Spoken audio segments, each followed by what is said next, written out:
Hello, ladies and gentlemen. This is Christelle Martinette.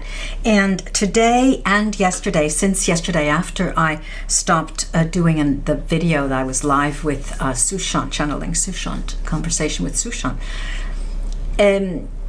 I had the spirit of Robin Williams come to me. And this is not the first time, it's the third time he's come to me. And I always keep putting it off for some reason, but I understood why now. The difficulty is why he kept coming, and now I understand. The issue is that he is still earthbound. So let me just give you a briefly. Many of you know who Robin Williams is. He was an American actor and a comedian, and known for his improvisational skills and the wide variety of characters that he created on the spur of the moment and portrayed on film, in drama and comedy series alike. He's thought of as being one of the best comedians of his time. Some say that he's the best comedian of all times. He became famous. He rose to fame in the United States with the sitcom called Mork and Mindy, and it ran from 1978 to 1982. He was also a stand-up comic, and the issue, the interesting thing about Robin Williams is that he had such very different roles, and as I mentioned, and he had films like Awakenings that also starred Robert De Niro when it was in a mental institution where a certain drug was being experimented, and everyone just then awoke and started living a normal life. Now, I won't go more into him, and I just wanted to tell you why he's come to me is because he is still earthbound. And so the first thing that we'll do, as I have already done, he's given, he knows that I can help, and I will do that now. Please take third order to usher Robin Williams out of his very spiritual place in order for him to become more in line with his natural state. May he go to the astral plane. Thank you. Usher in others to help and bring up. Okay. All right. Now, what I do want to do, first of all, is to clear the air and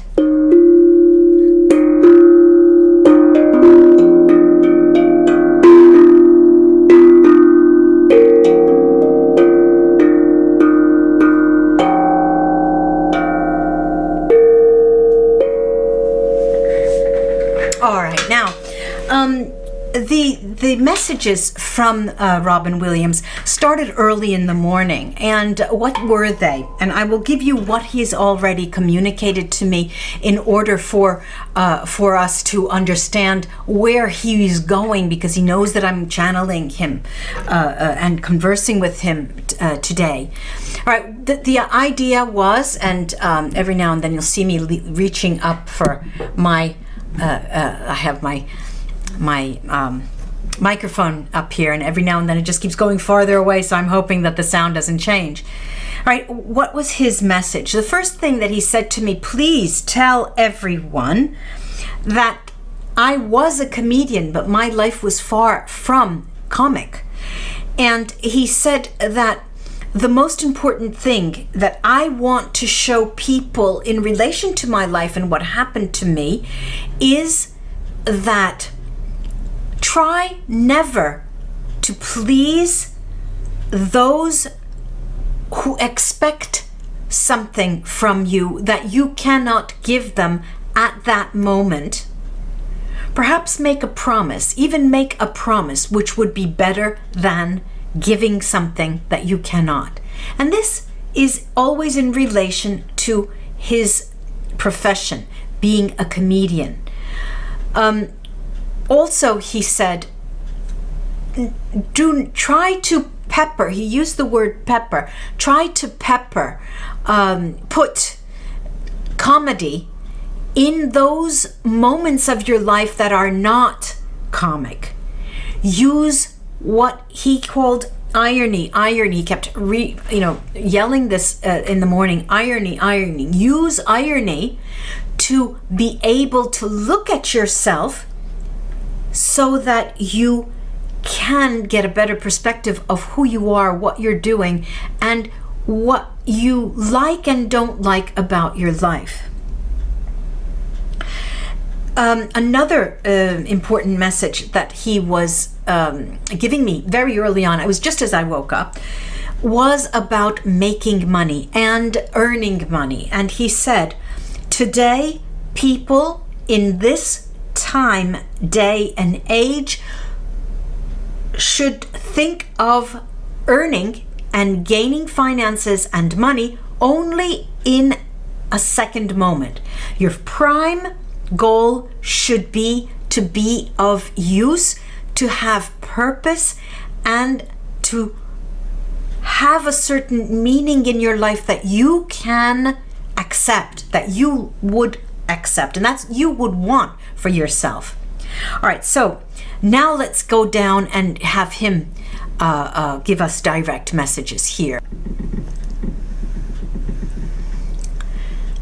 Work a lot,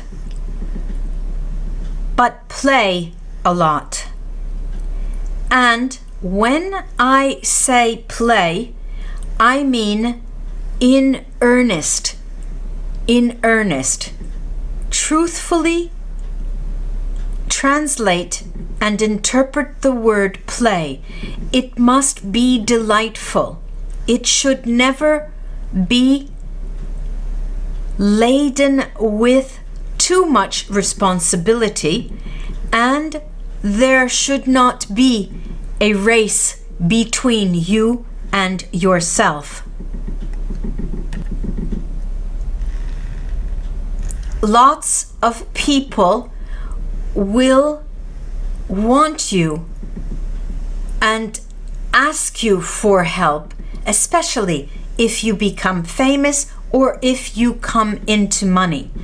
The more power you have in a working environment or in a social environment will cause people to circle you, question you to help them, and you need to be prepared for this.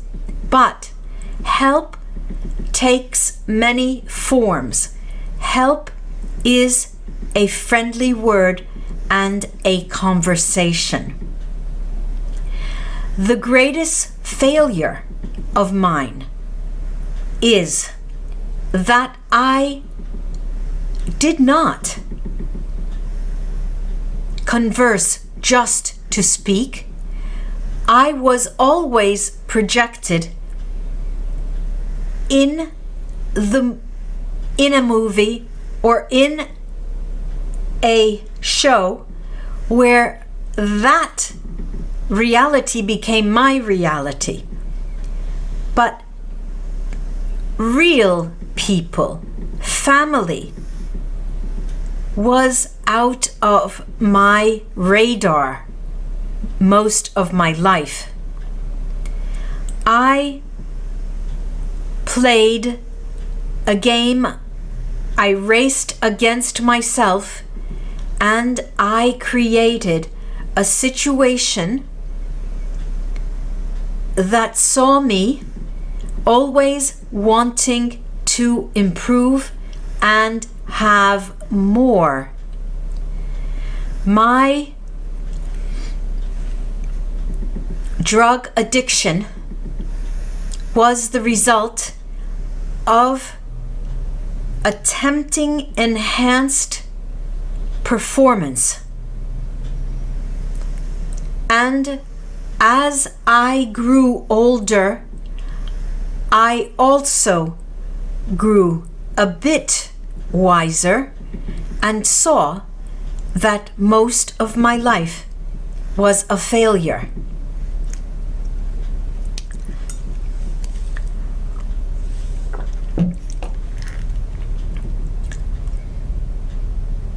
I understand that perhaps my greatest success was bringing smiles to people's faces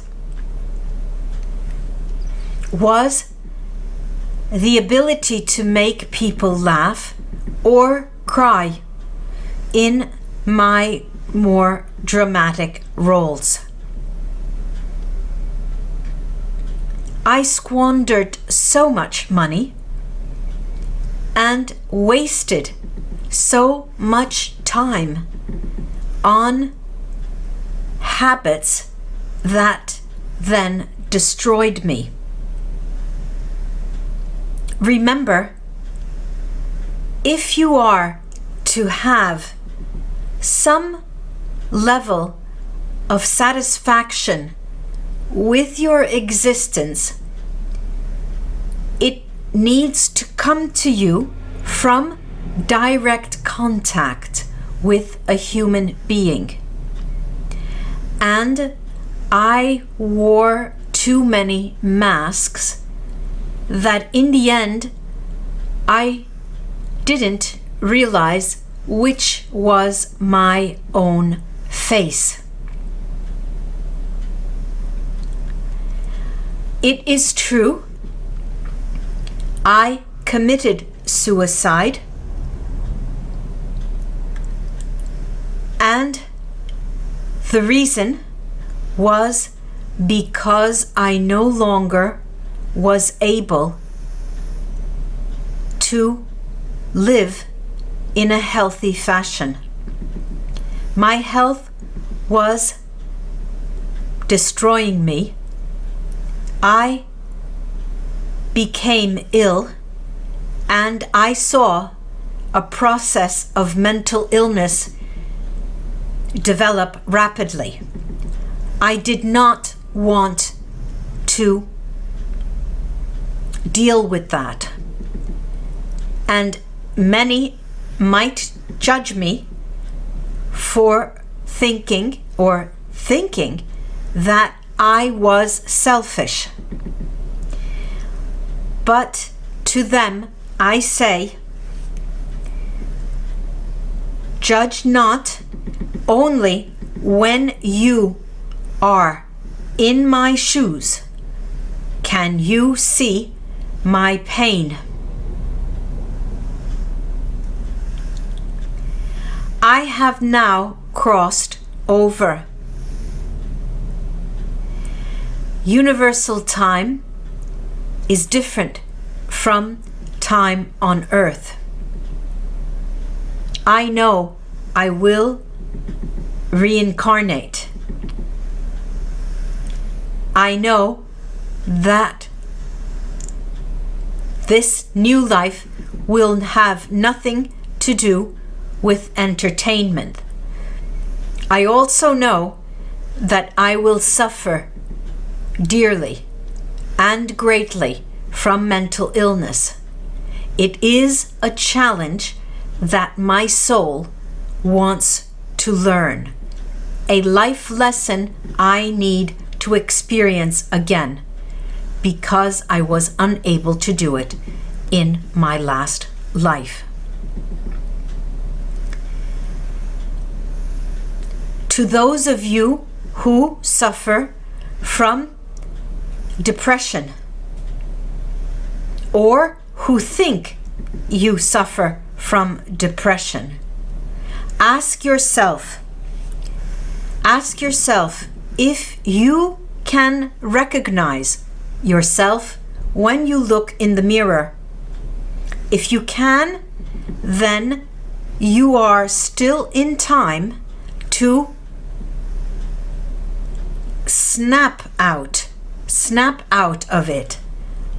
Because when you are in a cloud and see people in a haze and hear their voices only very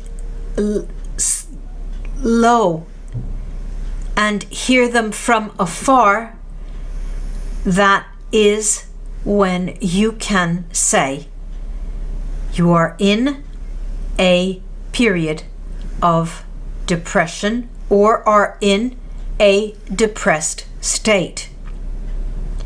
For all those of you who are healthy and treat yourself poorly, who do not take care of your body, I say there's a danger you have and a responsibility you have.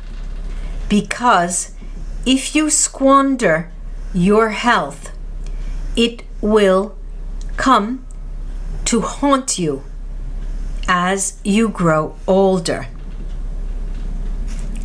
I do not want to speak of love, if only to say that my work was my love. I showed my love to others through my work. I loved my public. I loved my audience. I tried to be the best for them. I do not wish to talk about my family and loved ones now, but hope that something I can say to you will help even just one of you who is listening to me.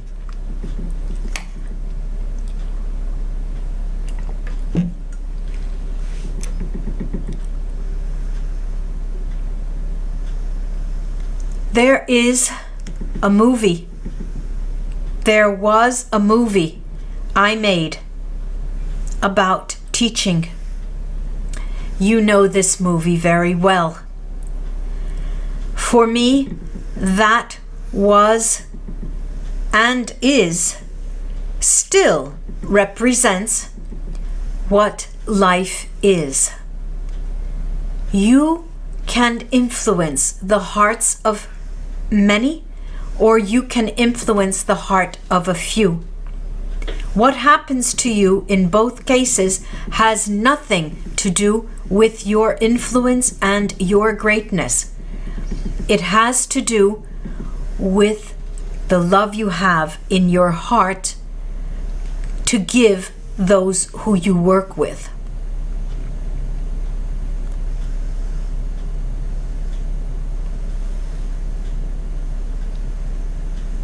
I used to drive, and when I drove on highways, when I was driving at an even speed that almost seemed as if the automobile were traveling on its own without me, then I used to think and dreamt, I daydreamed that I was in a spaceship. These long drives I had were the things that brought me to enhance those feelings. I wanted to feel what it was truly like to fly and go out of the world's atmosphere. To be able to fly above, far away, to see if I could learn something more and see something I was missing and learn something about myself. My drug addiction was extremely selfish. Most addictions are. And when you understand your nature, your personality, when you understand the type of character you have, and now I'm referring to addiction, if you feel at ever that you can have an addictive nature, stop everything you are doing and mindfully backtrack to understand the steps that have led you to where you are now. That and that alone will help you understand if you are on the worst track of your life.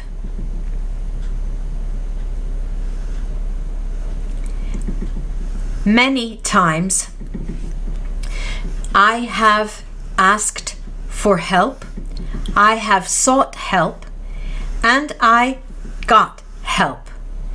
But many times I reverted to my addiction.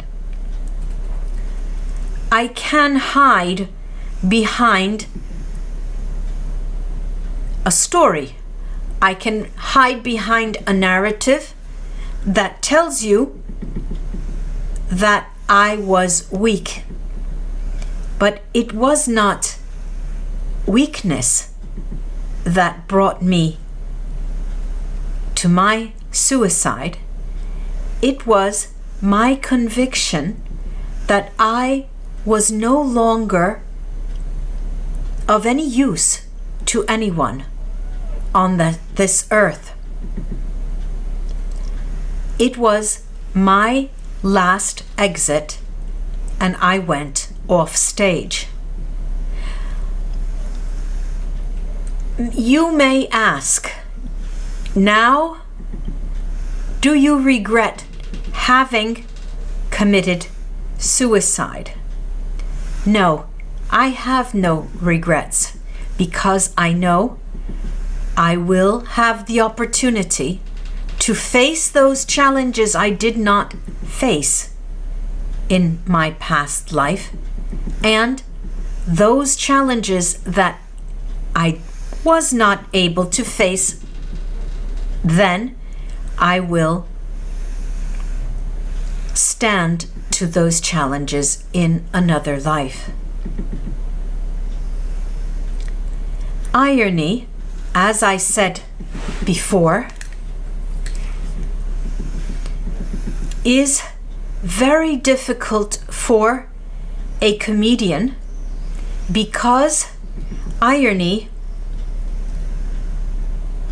is understood with difficulty by the public, especially from someone like me, who for most of my life was a comedian. As I aged, my entire life felt ironical. And this I took as a sign to give those who are still alive. Make fun of yourself. Joke about yourself, about your true self, about who you truly are. Joke about your fears. Joke about those things that bring you sadness. This is one of the best ways for you to heal your soul. Is it possible now for me to tell you things that can make you smile? Yes and no. Let's give it a try. He's laughing now. He's laughing. Give it a try. One thing I'm happy about is that I left the stage before the COVID pandemic has struck. This will not make you laugh, but think of the irony of me coming back here to tell you that I'm happy of the way my life ended. Of course, knowing that a new life will bring new challenges, this is exciting for a person who is born into a new life, a soul inhabiting a new body. Think of the pandemic and your health as being a moment of joy, because every day you get the opportunity to wake up and smile. That is my gift to you. Your smile as you put your feet on the floor after you rise from lying in sleep. That will give you a perspective of being here now. Who knows tomorrow? You ask me, I hear you asking me, what about our children? How can we be an example to our children? I can only say that your morning smile to everyone is their future and is a model for them that they can emulate. Look back to understand and learn. Look forward to be amazed in wonderment of what could occur, but look to the now to truly feel the creases on the side of your mouth as you smile, and look at those wrinkles around your eyes that occur when you smile. That is the now. And I ask you, try this challenge. My challenge to you is to write as if it were in a diary every day, one line, one sentence, one thought that you think would make someone smile. And write another thought, another sentence that will make you smile. That's my challenge to you, my happy challenge to you all.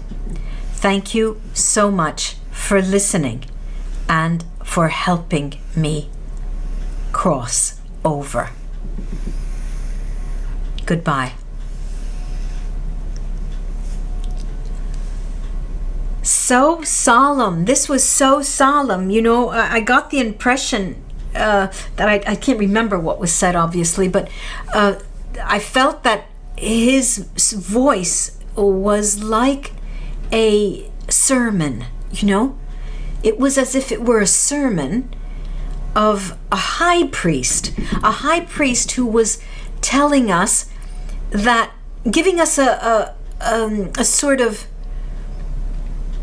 balance, as if there were a scale, you know, giving us a scale of the good things and the bad things that are put on a scale, and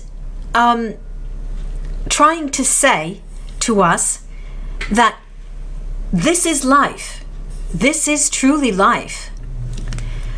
This is truly life, he's saying. Let me bring up a picture of, there he is. Okay, Robin Williams. This is typical towards the end of his life, really. This was, he was well into his 50s, here's, you know, 50, and a very, very, very happy face, even, and you will recognize him, and you'll remember the Mork and Mindy series in the beginning, and what a truly successful comedian he was. During his time, everyone, you would say Robin Williams, and everyone would just start smiling. Thank you for joining me, and thank you for giving me the opportunity to bring you this. Namaste, and we'll be back again. I'll be doing more of these. Bye-bye.